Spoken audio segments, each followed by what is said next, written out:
স্নেহ ছাত্রছাত্রী, আমার চ্যানেলে ভিডিওটি দেখার জন্য স্বাগত জানাই। তোমরা যারা দশম শ্রেণীতে সেকেন্ড সামেটিভ পরীক্ষা দেবে তাদের জন্য বাংলা ও বাংলা ব্যাকরণ থেকে গুরুত্বপূর্ণ এমসিকিউ এবং তার উত্তর নিয়ে আজকের ভিডিওতে হাজির হয়েছি। আশা করি ভিডিওটি শুরু থেকে শেষ পর্যন্ত মনোযোগ সহকারে দেখবে, তাতে অনেক উপকৃত হবে।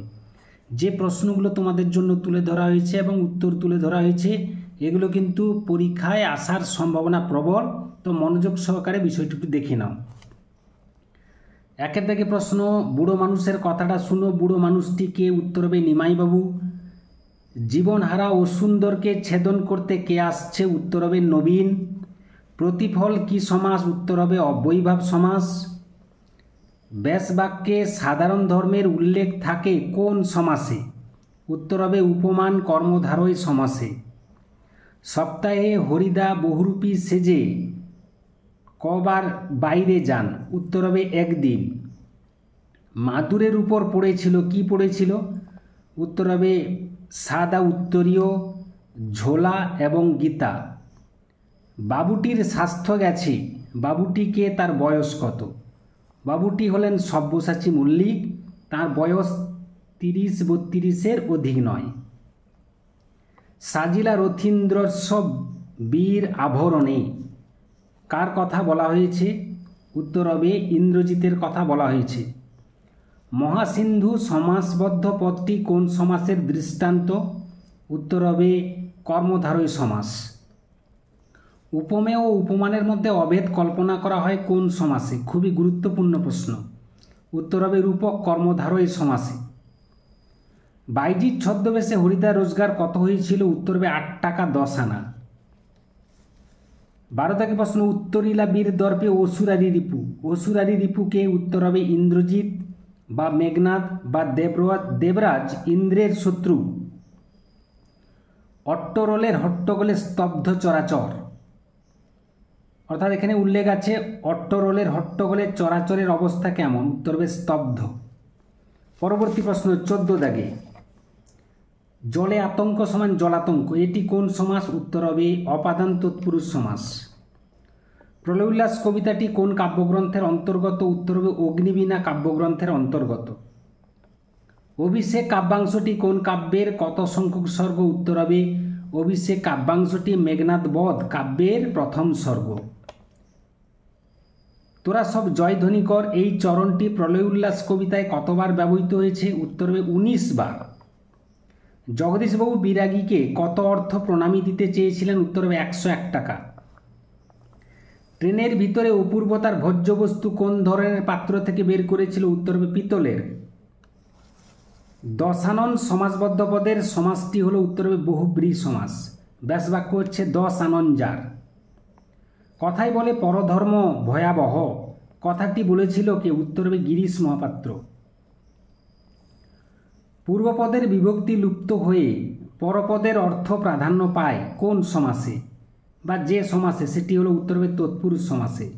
মেঘনাদ শত্রুপক্ষকে কোন অস্ত্রে ঘায়েল করতে অঙ্গীকারবদ্ধ ছিলেন? উত্তর হবে বায়ু অস্ত্রে।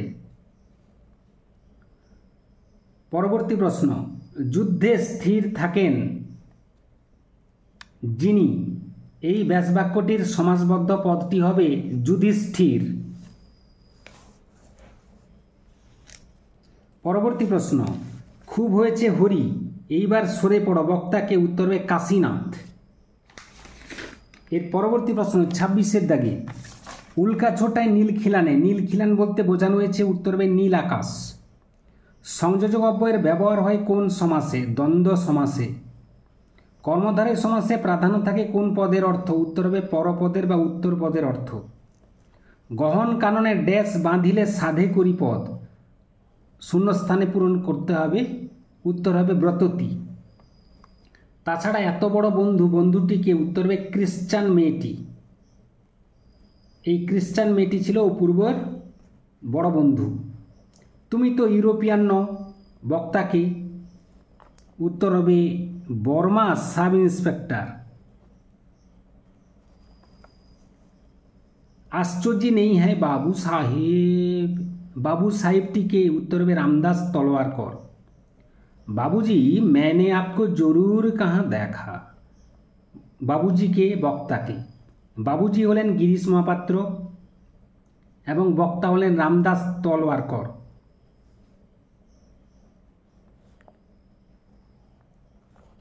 পরবর্তী প্রশ্ন, উপমিত কর্মধারয় সমাসে উদ্দেশ্য থাকে সাধারণ ধর্ম। যে সমাসে সমসমান পদের দ্বারা লক্ষিত অর্থ ভিন্ন অন্য কোনো অর্থ প্রকাশিত হয় তাকে বলে বহুব্রীহি সমাস। রাজপথের ব্যাসবাক্য সমাস নির্ণয় করো। পথের রাজা সম্বন্ধ তৎপুরুষ সমাস। পরস্পরের অর্থ সম্বন্ধযুক্ত দুই বা ততোধিক পদের মিলনকে কি বলা হয়? উত্তর হবে সমাস বলা হয়। পরবর্তী প্রশ্ন, ভেঙে আবার গড়তে জানে সে চিরসুন্দর। চিরসুন্দর কে? উত্তর হবে মহাকাল। বিরাগীর ঝোলার ভিতরে যে বইটি ছিল সেটি হলো গীতা। কৈলা কান্দিয়া ধনী। ধনী কে? উত্তর হবে ধনী শব্দের অর্থ হলো রমণী, এখানে ধনী হলেন প্রমীলা। বহুব্রীহি কথাটির অর্থ কি? বহুব্রীহি যার। সমাস কথাটির অর্থ কি? উত্তর হবে সংক্ষেপ বা সংক্ষিপ্তকরণ। সপ্তসিন্ধু দোলে কোথায়? উত্তর হবে মহাকালের কপোলতলে বা গালের সপ্তসিন্ধু দোলে। বহুব্রীহি শব্দটির আরেকটি অর্থ বলা যায় বহু ধান আছে যার। রাতের মেল ট্রেনটার প্রতি একটু দৃষ্টি রেখো। সে যে বর্মায় এসেছে খবর সত্য। বক্তাকে? উত্তর হবে নিমাইবাবু। স্কুলের মাস্টারমশাইয়ের কাছ থেকে পুলিশরূপী হরিদা কত অর্থ লাভ করেন? উত্তর হবে 8 আনা বা 50 পয়সা। খুরের দাপট তারাই লেগে উল্কা ছোটাই কোথায়? উত্তর হবে নীলখিলানে। আমরা এই সমাসবদ্ধ পদটি কোন সমাসের দৃষ্টান্ত? উত্তর হবে একশেষ দ্বন্দ্ব সমাস। গিরিশ মহাপাত্রের সাথে অপূর্ব পুনরায় কোথায় দেখা হয়েছিল? উত্তর হবে রেল স্টেশনে। গররাজি সমাসবদ্ধ পদটি কোন সমাসের দৃষ্টান্ত? উত্তর হবে রাজির অভাব, অবৈভাব সমাসের দৃষ্টান্ত। কর্মধারয় ও তৎপুরুষ সমাসে কোন পদের অর্থ প্রধান হয়? উত্তর হবে পরপদ বা উত্তর পদের অর্থ প্রধান হয়। এরপরে পরবর্তী প্রশ্ন 48-এর দাগে, দয়ার সাগর পরকে সে যদি নিজে খাই না। বক্তাকে? উত্তর হবে জগদীশবাবু। রামদাস পদটি কোন সমাসের দৃষ্টান্ত? উত্তর হবে রামদাস। ব্যাসবাক্য হচ্ছে রামের দাস, সম্বন্ধ তৎপুরুষ সমাসের দৃষ্টান্ত। সমুদ্র নিপতি সুতাকে? উত্তর হবে পদ্মা। যাকে খুঁজছেন সে যে এ নয় তার আমি জামিন হতে পারি। বক্তাকে? উত্তর হবে অপূর্ব। অপূর্বর পিতার বন্ধু হলেন কে? উত্তর হবে নিমাইবাবু। যে সমাসে সমসমান পদ দুটির উভয়ই বিশেষ্য হয় ও পরপদের অর্থ প্রাধান্য হয় বা প্রাধান্য পায় তাকে বলে? উত্তর হবে কর্মধারয় সমাস। কৃত্তিবাদ সমাসবদ্ধ পদটি কোন সমাসের দৃষ্টান্ত? উত্তর হবে বহুব্রীহি সমাসের দৃষ্টান্ত। ভামযাত্রায় ট্রেনে অপূর্বর কে কে সঙ্গী হয়েছিল? আর্দালি এবং অফিসের একজন হিন্দুস্থানি ব্রাহ্মণ পেয়াদা। হরিদা পুলিশ সেজে কোথায় দাঁড়িয়েছিলেন? উত্তর হবে দয়াল বাবুর লিচু বাগানে। স্কুলে 4টি ছেলেকে তিনি ধরেছিলেন। দ্বন্দ্ব সমাসে প্রাধান্য থাকে? উত্তর হবে উভয় পদের, অর্থাৎ পূর্বপদ ও পরপদের অর্থ প্রধান হয় দ্বন্দ্ব সমাসে। কনক বলয় পদটি কোন সমাসের দৃষ্টান্ত? উত্তর হবে কনক বলয়। ব্যাসবাক্য হচ্ছে কনক দিয়ে গড়া বলয়। সমাসের নাম হচ্ছে মধ্যপদলোপী কর্মধারয় সমাস। বহুব্রীহি পদটি কোন সমাসের উদাহরণ? বহুব্রীহি ব্যাসবাক্য করলে দুটো ব্যাসবাক্য হয়, একটা হচ্ছে বহুরূপ ধরে যে, এই ব্যাসবাক্যের সমাস হবে উপপদ তৎপুরুষ সমাস। এবং যদি ব্যাসবাক্য করা হয় বহুরূপ যার, তাহলে সমাসের নাম হবে সাধারণ বহুব্রীহি সমাস। পরবর্তী প্রশ্ন, সমাসের মূল অর্থ লেখো। উত্তর হবে একাধিক পদের একটি পদের পরিণতি লাভ। বুড়ো মানুষের পদটি কোন সমাসের দৃষ্টান্ত? বুড়ো মানুষের, বুড়ো যে মানুষ, কর্মধারয় সমাস তার, এখানে কর্মধারয় সমাসের দৃষ্টান্ত। দশানন পদটি কোন সমাস? দশানন যার, উত্তর হবে সংখ্যাবাচক বহুব্রীহি সমাস। রত্নাকর উপগ্রহ কোন সমাসের দৃষ্টান্ত বা উদাহরণ? রত্নাকর, রত্নের আকর সম্বন্ধ তৎপুরুষ। উপগ্রহ ক্ষুদ্র গ্রহ, অবৈভাব সমাসের দৃষ্টান্ত। পুলিশ স্টেশনে বসে বাঙালিরা কোথায় কাজ করত? পুলিশ স্টেশনে বসে থাকা বাঙালিরা কোথায় কাজ করত? উত্তর উত্তর বর্মা ওয়েল কোম্পানিতে। অভিষেক করিলা কুমারে, কিভাবে রাজা রাবণ পুত্র ইন্দ্রজিৎকে অভিষেক করালেন? উত্তর হবে গঙ্গোদক দিয়ে। উপমান উপমেয়ের মধ্যে অভেদ কল্পনা করা হয়। কোন সমাসে? উত্তর হবে রূপক কর্মধারয় সমাসে। জয়ধ্বনি ও চিরসুখী কোন সমাসের দৃষ্টান্ত? জয়ধ্বনি জয়সূচক ধ্বনি মধ্যপদলোপী কর্মধারয় সমাস, চিরসুখী চিরকাল ব্যাপী সুখী ব্যক্তি তৎপুরুষ সমাস। এবার মারিত গণ্ডার, লুটিত ভাণ্ডার, বক্তাকে? উত্তর হবে বহুরূপী হরিদা। বিরাগীর মতে ধনজন যৌবন হলো সুন্দর সুন্দর বঞ্চনা। বিরাগীর মতে পরম সুখ আসলে কি? খুবই গুরুত্বপূর্ণ প্রশ্ন। পরম সুখ হলো সমস্ত সুখের বন্ধন থেকে মুক্ত হওয়া। সন্ন্যাসীকে বিদায় দেওয়ার সময় জগদীশবাবু কত অর্থ দিয়েছিলেন? উত্তর হবে 100 টাকা। আপনি বিরাগী? বক্তাকে? উত্তর হবে ভবতোষ। এর পরবর্তী প্রশ্ন 73 দাগে, বড় সাহেব অপূর্বকে কোথায় পাঠিয়েছিলেন? উত্তর হবে ভামতে পাঠিয়েছিলেন। তোরা সব জয়ধ্বনি কর কবিতায় কতবার ব্যবহৃত হয়েছে? 19 বার। বহুব্রীহি সমাসে কোন পদের অর্থ প্রধান হয় বা প্রাধান্য পায়? তৃতীয় পদ বা অন্য পদ বা ভিন্ন পদের অর্থের দ্যোতনা পাওয়া যায়। মাভৈ শব্দের অর্থ কি? উত্তর হবে ভয় করো না। এবার মহানিশার শেষে কে আসবে? উষা আসবে, অর্থাৎ আসবে উষা অরুণ হেসে, করুণ বেশে। একটু তারিফই করলেন, কে তারিফ করেছিলেন? উত্তর হবে মাস্টার মশাই।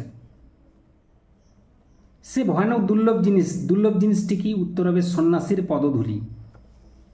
ইন্দ্রজিতের কাছে ধাত্রীর ছদ্মবেশে কে এসেছিলেন? লক্ষ্মী দেবী। কথা অমৃতের ন্যায় কথামৃত, এখানে উপমেয় পদটি হলো কথা। জগদীশবাবুর বাড়িতে সন্ন্যাসী কতদিন ছিলেন? 7 দিন। কিন্তু বুনোহাস ধরাই যে এদের কাজ, বক্তাকে? রামদাস তলওয়ারকর। উড়িছে কৌশিক ধ্বজ, কৌশিক ধ্বজ কথাটির অর্থ কি? রেশমি কাপড়ের পতাকা। কাল ভয়ঙ্কর পদটি কোন সমাস? ব্যাসবাক্য করলে দাঁড়ায় কালরূপ ভয়ঙ্কর, সমাসের নাম হচ্ছে রূপক কর্মধারয় সমাস। বাবুজি, এসব কথা বলার দুঃখ আছে, বক্তাকে? বাবুজিকে। উত্তরটা আমরা জেনে নেব। বক্তা হলেন রামদাস তলওয়ারকর, বাবুজি হলেন অপূর্ব। তোমার চিন্তা নেই ঠাকুর, কে কাকে কথা বলেছেন? রামদাস তলওয়ারকর উক্ত কথাটি বলেছেন অপূর্বর ভৃত্য তেওয়ারিকে। সিঞ্জিনী শব্দের অর্থ কি? উত্তর হবে ধনুকের ছিলা। হাসিবে মেঘবাহন রুসিবেন অগ্নি, মেঘবাহনকে? মেঘবাহন হলেন দেবরাজ ইন্দ্র। দয়ার সাগর পরকে সে দিদি নিজে খাই না, বক্তাকে? জগদীশবাবু। সে যে বর্মায় এসেছে খবর সত্য, সে কে? উত্তর হবে রাজবিদ্রোহী বিপ্লবী সব্যসাচী মল্লিক। গিরিশ মহাপাত্রের ট্যাঁকে কি পাওয়া গিয়েছিল? উত্তর হবে 1 টাকা ও গন্ডা 6 পয়সা। কেবল আশ্চর্য বিষয়টি কি? 2টি চোখের দৃষ্টি, অর্থাৎ সব্যসাচী মল্লিকের 2টি চোখের দৃষ্টি। পুলিশ স্টেশনে প্রবেশ করিয়া দেখা গেল, কি দেখা গেল? সম্মুখের হলঘরে জন 6 বাঙালি মোটঘাট নিয়ে বসে আছে। এই সুখবরে তারা খুশি হয়ে গেল। কোন খবরে? উত্তর লাঠির চোটে অপূর্বর হাড় পাঁজরা ভেঙে যায়নি। এই সুখবরে খুশি হয়ে গেল। আপনার কল্যাণ করুন, কে কল্যাণ করবেন? উত্তর হবে পরমাত্মা। জগদীশবাবুর হাতে তুলে দিয়ে আমরা দাঁড়িয়ে আছি, কি তুলে দিয়ে দাঁড়িয়ে আছি? উত্তর হবে চাঁদার খাতা তুলে দিয়ে আমরা দাঁড়িয়ে আছি। বিরাগীর মতে ধনজন যৌবন হলো এক একটি বঞ্চনা। বিরাগীর চোখ থেকে কি ঝরে পড়েছিল? উত্তর হবে জ্যোৎস্না। শেষ প্রশ্ন, সে কথা কি ভুলেই গেলেন? কিসের কথা বলা হয়েছে? উত্তর হবে জবর খেলা দেখানোর কথা। এই ছিল আজকের ভিডিও। আশা করি ভিডিওটি ভালো লেগেছে। লাগলে অবশ্যই একটা লাইক করে দাও, শেয়ার করে দাও। চ্যানেলে নতুন হয়ে থাকলে চ্যানেলটি অবশ্যই সাবস্ক্রাইব করে চ্যানেলের পাশে থাকো। ভিডিওটি এতক্ষণ ধরে দেখার জন্য ধন্যবাদ রইল। নেক্সট ভিডিও আবার তোমাদের সঙ্গে দেখা হচ্ছে।